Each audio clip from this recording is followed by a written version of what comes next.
country is the first line of defense, because it is through immigration that we allow visitors to visit our country. But as you know, not all visitors are genuine. So it is very important for them to know that all the visitors who are coming to our country do not pose any security threat to the country, because we know we have challenges of terrorism, human trafficking, drug trafficking. So immigration plays a very important role. In the world over, there has been a deliberate attempt and immeasurable strides made over the past decades in researching, designing, developing and deploying today's generation of travel documents.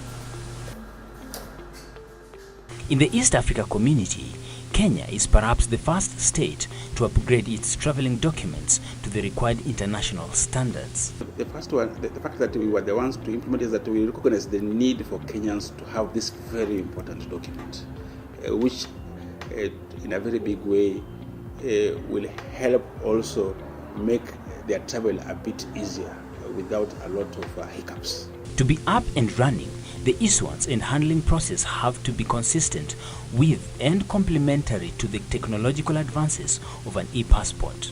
This was an ESC agreement among our leadership that we should have one passport which helps to identify as East Africans. And you see, that in itself, first of all, helps to sell the region as a big market. You see, it also helps in the promotion of not only investment but also tourism, because you see, once you have a visa, it is easy for you, because of the East African tourist visa, for you to visit any country within East Africa without paying also another visa. So it is also a very good process in showing that East Africa as a region is moving forward in the East African integration process. It is a typical day at the Department of Immigration at the Nyayo House. Thousands, if not hundreds of foreigners and Kenyans do visit this place daily to sort out identity cards or passport-related issues.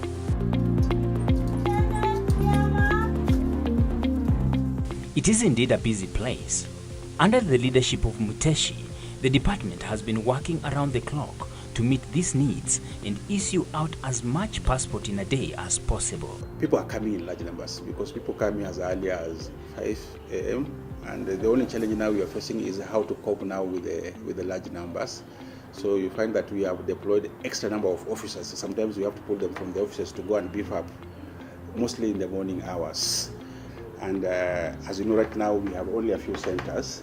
That is Nairobi here, Mombasa and Kisumu. But in the next 3 weeks, we shall now be opening 4 new stations, whereby now Kenyans can go and renew or even apply for a new passport. These are Embu, Nakuru, Eldoret and Kisii. Those are within the country, and I strongly believe that they will also help a lot in helping now to decongest Nairobi here, also Kisumu and also possibly Mombasa.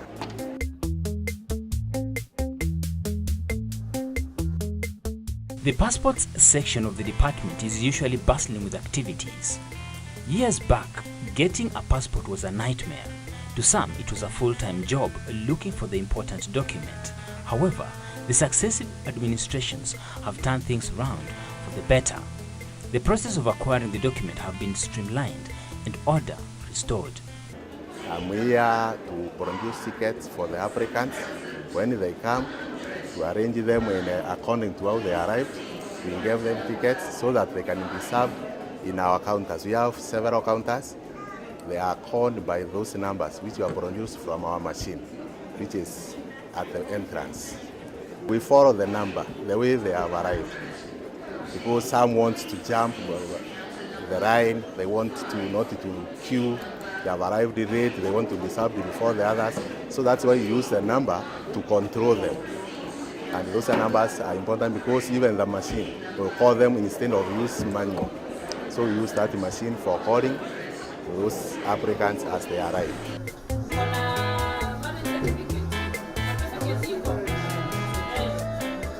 like in all societies, we treat our people differently according to their circumstances.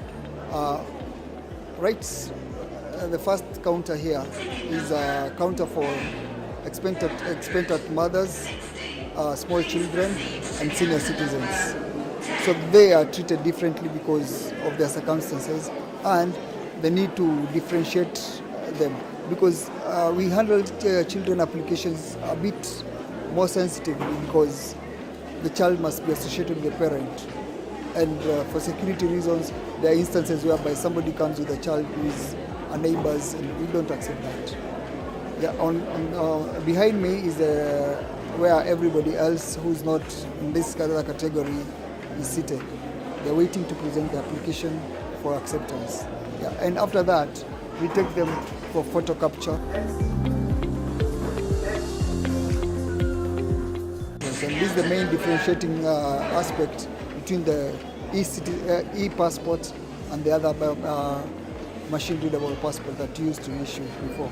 Our new e-passports will be very authentic, and it will be also make it easy for Kenyans to travel without being disturbed a lot that this passport is not genuine or not genuine. You know, that's a very important feature because we have had cases whereby in the old passport it was easy to prove. So it will be make traveling overseas for Kenyans very easy. If you have got a visa in your old passport, you can still continue using it even once you get the new e-passport. Your visa remains valid. Yes, by you now getting a new passport does not invalidate the visa you are having.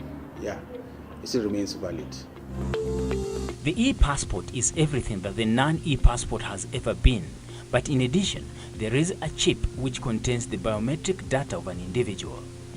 Its key function is to show that the person claiming the identity is who they say they are, and that they are the only claimants of the identity.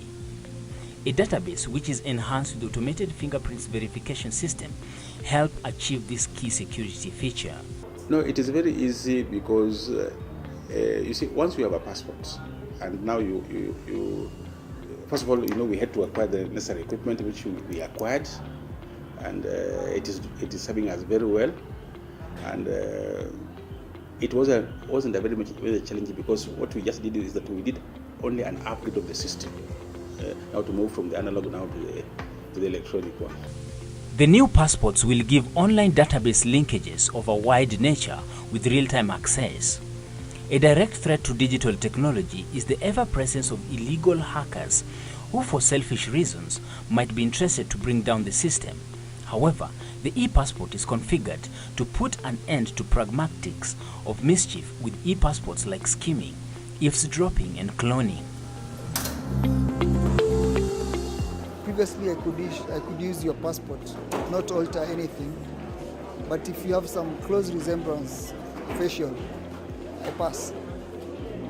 But you can't do the same today with the e-passport, since at all instances when you're traveling, the biometric aspects of the person who's holding the passport is part of the identity. Yeah, so it has more enhanced identity features, which make it more difficult to forge or misuse. It will not be easy for any person to forge this particular passport because it has a chip inside which your biometrics are captured and also your photo capture is well captured. So it's a document whose security features are very difficult to forge or for somebody now to steal that particular identity. Like, for example, imposing a passport on that particular new e-passport. The department receives about 1,800 applications and prints out 1,300 passports in a day, which comes in different sizes and colors. This is where we print the e-passports for the whole country. So yes. How many passports do you release probably per day? We print 1,600 passports per day. Yes, we have different types of passports. We have the diplomatic passports and the ordinary passports. For the ordinary passports, we have got 3 types. We have got the 48 pages, the 50 pages, and the 66 pages. There is a huge backlog of uncollected passports in the department. To solve this problem, The department has upgraded its system to notify applicants on the progress made on the application, helping them keep track of the application and collect them in time. We have introduced a messaging system so that once you apply, you are updated on the progress of your passport, and once your passport is ready, you are sent a message to tell you to come and pick your passport. This has been very useful in terms of reducing crowds here, because before people just used to come here and to want to check when their passport is ready. But once you apply, you are just told to go and wait. That you'll get a message to come and pick your passport. So, and also we are really planning to automate our systems, so that also we try to ensure that we try to provide these passports more faster. It didn't take long. I applied online, I filled the forms, then I came. The experience was good because that time I had my kids, and of course I was given a privilege, so I finished everything on time. Since the pronouncement to adopt the new traveling document, there are strict timelines that have been set. Failing to meet these deadlines will only mean being inconvenienced while traveling. The deadline still remains 30th of August 2019. It will still be continued to be used until that time. What I really want to urge Kenyans is that if we are still having the old passport, come and renew your passport. What you only need to do is go to the eCitizen portal, then go to the immigration portal. You ensure that you read the instructions very well. You fill the forms online. Then you pay through M-Pesa or through a card. Then you download the forms. Once you have been able to download the forms, then if you are actually replacing the passport, we just need a copy of your ID, a copy of your birth certificate, and a copy of the recommender. If it is a minor, we need now the parents also to confirm that actually that is also their child through by ways of a letter. If you are applying also now for a new passport, the current e-passport, what also you require is now when you're applying for a new passport is again you go to the eCitizen portal, then the immigration portal, then you read the instructions very well. But here now we shall require your original birth certificate and a copy of the birth certificate, a copy also of your ID and the original ID, and also a copy of your recommender. Those are the documents actually which we shall require.